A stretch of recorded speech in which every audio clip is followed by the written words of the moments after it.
So Michael and I have been calling around to some IVF clinics and we have been learning a ton. And at the same time, even more questions have come up than we already had. First of all, Michael and I are having a baby. Well, we're babies. Babies. Really hard for you to get pregnant. Oh my god. We've been trying and nothing's happening. Okay, so we don't have the machinery to have a baby. We have half the machinery. Well, Probably no. like 30% of the machinery. We have like 2% of the machinery. 2% of the machinery. Even if that. We don't have a uterus, we don't have ovaries, we have sperm. We just have sperm. That's pretty much it. Big frown.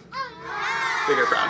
Michael and I have decided to start our family this year, and we decided to have twiddlings. So if you don't know what that is, they're essentially siblings that are born at the same time, but they're kind of half siblings too, because it's Matthew plus the egg donor, me plus the egg donor. Going at the same time, they hang out for like 8 or 9 months together, but then they're born at the same time, but they're like genetically a little bit different, but also genetically a little bit the same. Similar.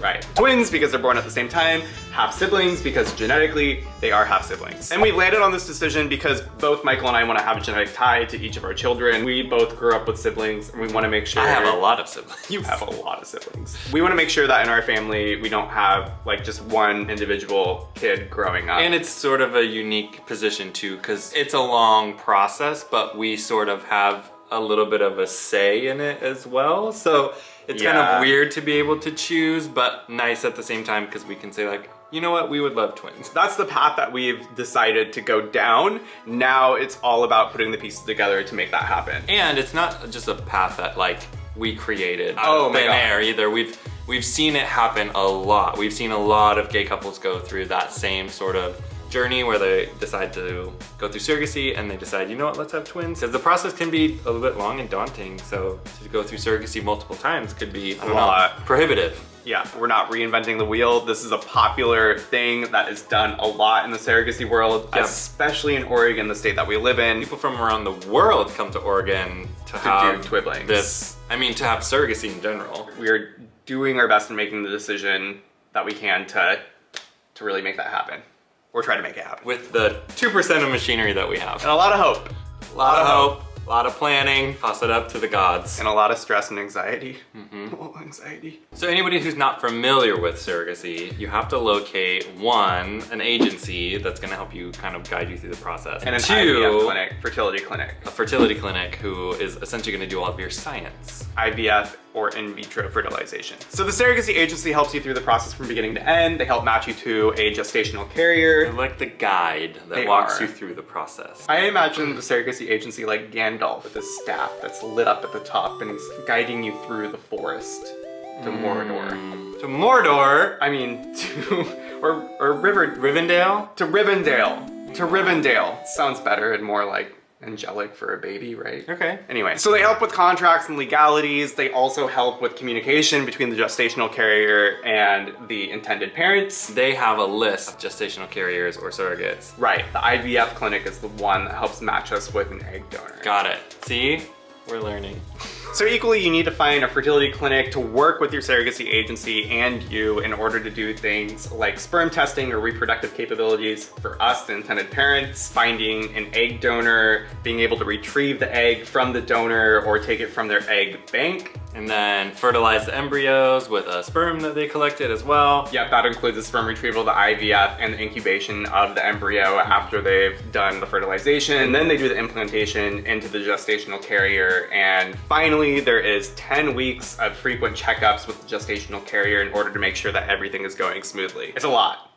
Yes, that is a lot. What that all means is finding the right surrogacy agency and the right IVF clinic is very important for the whole process because there's so many things that need to line up for things to go smoothly. So I called a lot of fertility clinics in Oregon, Washington, and California, and many are booked out through the summer. Others don't work with or specialize in working with LGBTQ plus people. Specialize. Because we're a specialty population. It's a nice way to say, we don't like you.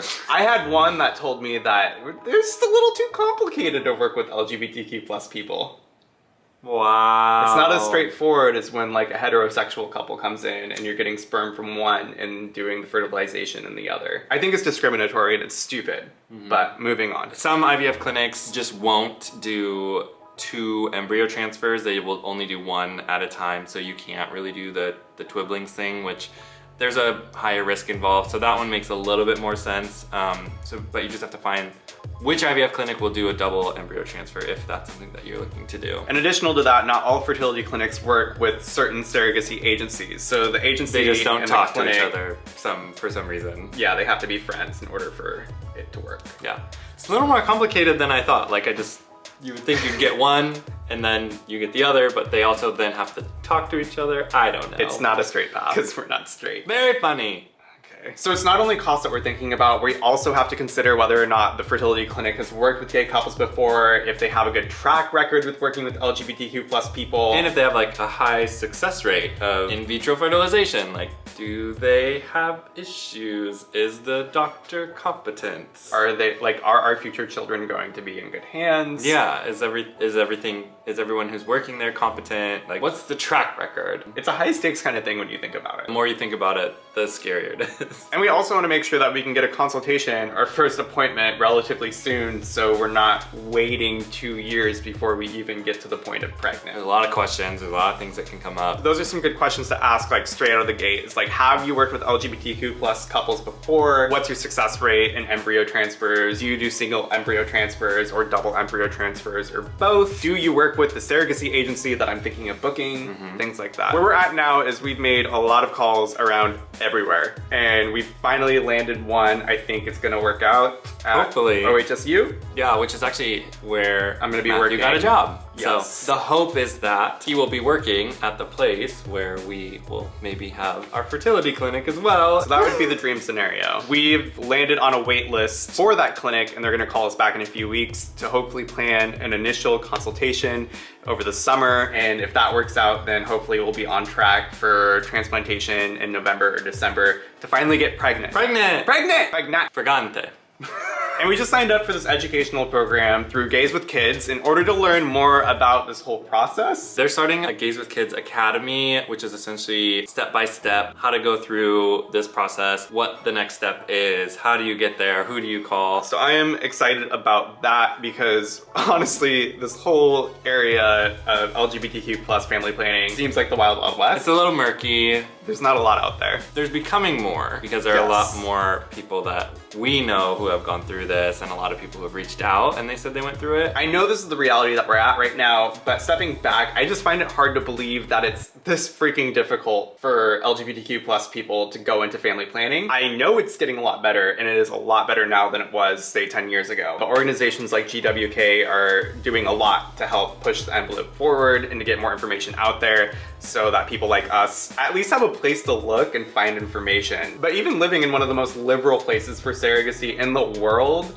we're still finding that the hurdles are steep and that there's a lot to get through in order to get to where we want to go. And the wait lists are kind of long because there's a lot of people from overseas that come here to do surrogacy, so it just sort of bogs everything down and, like you're saying, makes the wait list kind of long. So let us know if you have any questions about IVF that might help us figure out what questions we should ask, and then we'll see if we can answer them. Yeah, we'd love to hear your questions. Put them in the comment section below. And if you enjoyed this video, make sure to like, comment, smash that like button, comment, and subscribe. And we'll be back with more. As always, find us on TikTok and Instagram. All the links are below. There you go. Did I do it? You did it. Bye. No. You don't want to I go. don't want to go.